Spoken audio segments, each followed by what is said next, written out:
भगवान ने जो गीता का उपदेश दिया वह केवल अर्जुन के लिए नहीं था, बल्कि संपूर्ण मानव जाति के लिए था।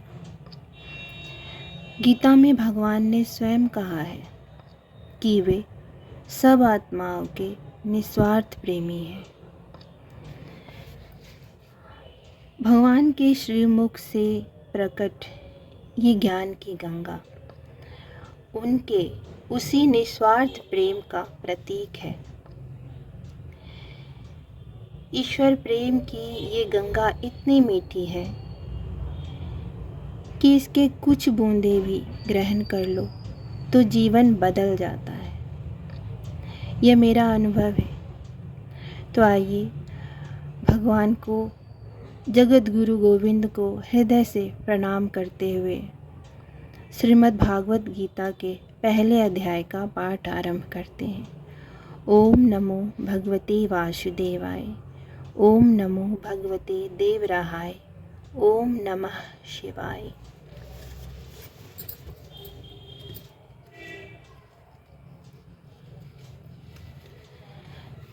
धृतराष्ट्र बोला, हे संजय, धर्मभूमि कुरुक्षेत्र में इकट्ठे हुए युद्ध की इच्छा वाले मेरे और पांडु के पुत्रों ने क्या किया? इस पर संजय बोला, हे राज, उस समय राजा दुर्योधन ने व्यूह रचना युक्त पांडवों की सेना को देखकर और द्रोणाचार्य के पास जाकर यह वचन कहा, हे आचार्य, आपके बुद्धिमान शिष्य द्रुपद पुत्र धृष्टद्युम्न द्वारा व्यूहाकार खड़ी की हुई पांडु पुत्रों की इस बड़ी भारी सेना को देखिए। इस सेना में बड़े बड़े धनुष वाले युद्ध में भीम और अर्जुन के समान बहुत से शूरवीर हैं, जैसे सात्यकी और विराट तथा महारथी राजा द्रुपद और धृष्टकेतु, चेकितान तथा बलवान काशीराज, पुरुजित, कुंतीभोज और मनुष्यों में श्रेष्ठ शैव्य और पराक्रमी युधामन्यु तथा बलवान उत्तमौजा, सुभद्रा पुत्र अभिमन्यु और द्रौपदी के 5 पुत्र, यह सभी महारथी हैं। हे ब्राह्मण श्रेष्ठ, हमारे पक्ष में भी जो प्रधान हैं उनको आप समझ लीजिए। आपके जानने के लिए मेरी सेना के जो सेनापति हैं उनको कहता हूँ।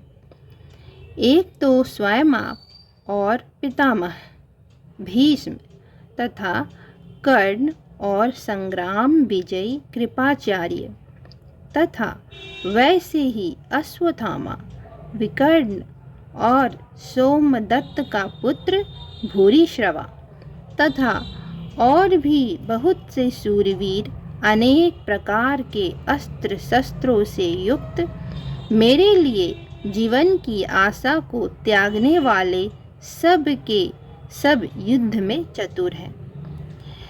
भीष्म पितामह द्वारा रक्षित हमारी यह सेना सब प्रकार से अजेय है और भीम द्वारा रक्षित इन लोगों की यह सेना जीतने में सुगम है। इसलिए सब मोर्चों पर अपनी अपनी जगह स्थित रहते हुए आप लोग सब के सब ही निस्संदेह भीष्म पितामह की ही सब ओर से रक्षा करें। इस प्रकार द्रोणाचार्य से कहते हुए दुर्योधन के वचनों को सुनकर कौरवों में वृद्ध बड़े प्रतापी भीष्म ने उस दुर्योधन के हृदय में हर्ष उत्पन्न करते हुए उच्च स्वर से सिंह की नाद के समान गर्ज कर शंख बजाया। उसके उपरांत शंख और नगारे तथा ढोल, मृदंग और नृसिंह आदि बाजे एक साथ ही बजे। उनका वह शब्द बड़ा भयंकर हुआ। इसके अनंतर सफेद घोड़े से युक्त उत्तम रथ में बैठे हुए श्री कृष्ण महाराज और अर्जुन ने भी अलौकिक शंख बजाए। उनमें श्री कृष्ण महाराज ने 5 जन्य नामक शंख और अर्जुन ने देवदत्त नामक शंख बजाया। भयानक कर्ण वाले भीमसेन ने पौंड्रक नामक महाशंख बजाया। कुंती पुत्र राजा युधिष्ठिर ने अनंत विजय नामक शंख बजाया और नकुल तथा सहदेव ने सुघोष और मणिपुष्पक नाम वाले शंख बजाए।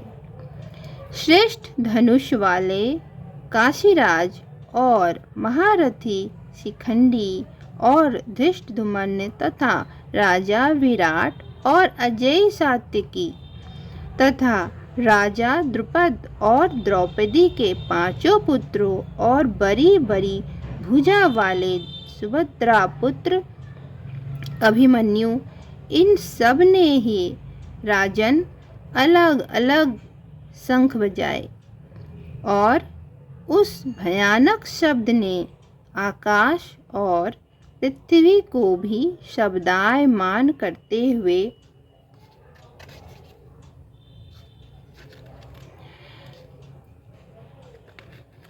धृतराष्ट्र के पुत्रों के हृदय को विदीर्ण कर दिया।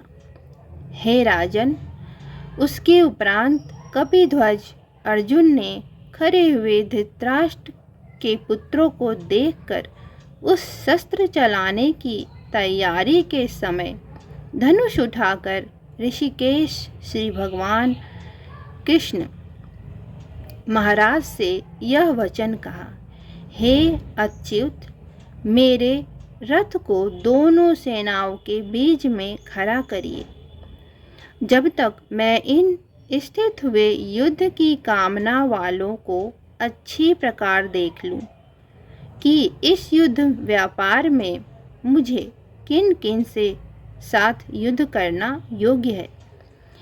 दुर्बुद्धि दुर्योधन का युद्ध में कल्याण चाहने वाले जो ये राजा लोग इस सेना में आए हैं, उन युद्ध करने वालों को मैं देखूंगा। संजय बोला, हे धृतराष्ट्र, अर्जुन द्वारा इस प्रकार कहे हुए महाराज श्री कृष्ण चंद्र ने दोनों सेनाओं के बीच भीम और द्रोणाचार्य के सामने भीष्म और द्रोणाचार्य के सामने और संपूर्ण राजाओं के सामने उत्तम रथ को खड़ा करके ऐसे कहा, हे पार्थ, इन इकट्ठे हुए कौरवों को देख। उसके उपरांत प्रथापुत्र अर्जुन ने उस दोनों ही सेनाओं में स्थित हुए पिता के भाइयों, पितामहों को, आचार्यों को, मामाओं को, भाइयों को, पुत्रों को, पौत्रों को तथा मित्रों को, ससुरों को और सुहृदयों को भी देखा। इस प्रकार उन खड़े हुए संपूर्ण बंधुओं को देखकर वह अत्यंत करुणा से युक्त हुआ। कुंती पुत्र अर्जुन शोक करता हुआ यह बोला, हे कृष्ण, इस युद्ध की इच्छा वाले खड़े हुए स्वजन समुदाय को देखकर मेरे अंग शिथिल हुए जाते हैं और मुख भी सूखा जाता है और मेरे शरीर में कंप तथा रोमांच होता है तथा हाथ से गांडीव धनुष गिरता है और त्वचा भी बहुत जलती है तथा मेरा मन भ्रमित सा हो रहा है। इसलिए मैं खड़ा रहने को भी समर्थ नहीं हूँ। हे केशव, लक्षणों को भी विपरीत ही देखता हूँ तथा युद्ध में अपने कुल को मारकर कल्याण भी नहीं देखता।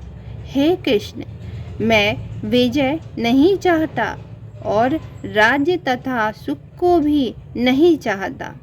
हे गोविंद, हमें राज्य से क्या प्रयोजन है अथवा भोगों से और जीवन से भी क्या प्रयोजन है, क्योंकि हमें जिनके लिए राज्य, भोग और सुख आदि इच्छित है वे ही यह सब धन और जीवन की आशा को त्याग कर युद्ध में खड़े हैं, जो कि गुरुजन, ताऊ, चाचे, लड़के और वैसे ही दादा, मामा, ससुर, पोते, साले तथा और भी संबंधी लोग हैं। इसलिए हे मधुसूदन, मुझे मारने पर भी अथवा तीनों लोक के राज्य के लिए भी मैं इन सबको मारना नहीं चाहता। फिर पृथ्वी के लिए तो कहना ही क्या है। हे जनार्दन, धृतराष्ट्र के पुत्रों को मारकर भी हमें क्या प्रसन्नता होगी। इन आताताइयों को मारकर तो हमें पाप ही लगेगा। इससे हे माधव, अपने बांधव धृतराष्ट्र के पुत्रों को मारने के लिए हम योग्य नहीं हैं, क्योंकि अपने कुटुंबों को मारकर हम कैसे सुखी होंगे।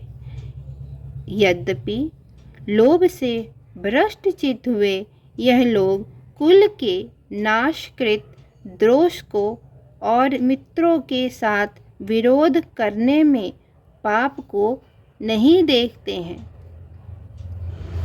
परंतु हे जनार्दन, कुल के नाश करने से होते हुए दोष को जानने वाले हम लोगों को इस पाप से हटने के लिए क्यों नहीं विचार करना चाहिए, क्योंकि कुल में नाश होने से सनातन कुल धर्म नष्ट हो जाते हैं। धर्म के नाश होने से संपूर्ण कुल को पाप भी बहुत दबा लेता है तथा हे कृष्ण, पाप के अधिक बढ़ जाने से कुल की स्त्रियां दूषित हो जाती हैं और हे वासनेय, स्त्रियों के दूषित होने पर वर्ण संकर उत्पन्न होता है और वह वर्ण संकर कुल घातियों को और कुल को नरक में ले जाने के लिए ही होता है। लोप हुई पिंड और जल की क्रिया वाले इनके पितर लोग भी गिर जाते हैं और इन वर्ण संकर कारक दोषों से कुल घातियों के सनातन कुल धर्म और जाति धर्म नष्ट हो जाते हैं तथा हे जनार्दन, नष्ट हुए कुल धर्म वाले मनुष्यों का अनंत काल तक नरक में वास होता है, ऐसा हमने सुना है। अहो, शोक है कि हम लोग बुद्धिमान होकर भी महापाप करने को तैयार हुए हैं, जो कि राज्य और सुख के लोभ से अपने कुल को मारने के लिए उद्धत हुए हैं।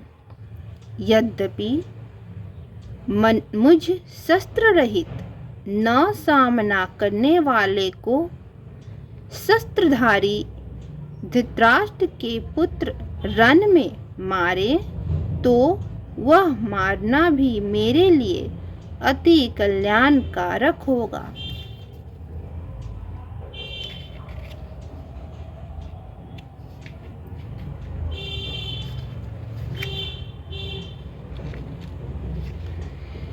संजय बोला कि रणभूमि में शोक से उद्विग्न मन वाला अर्जुन इस प्रकार कहकर वान सहित धनुष को त्याग कर रथ के पिछले भाग में बैठ गया।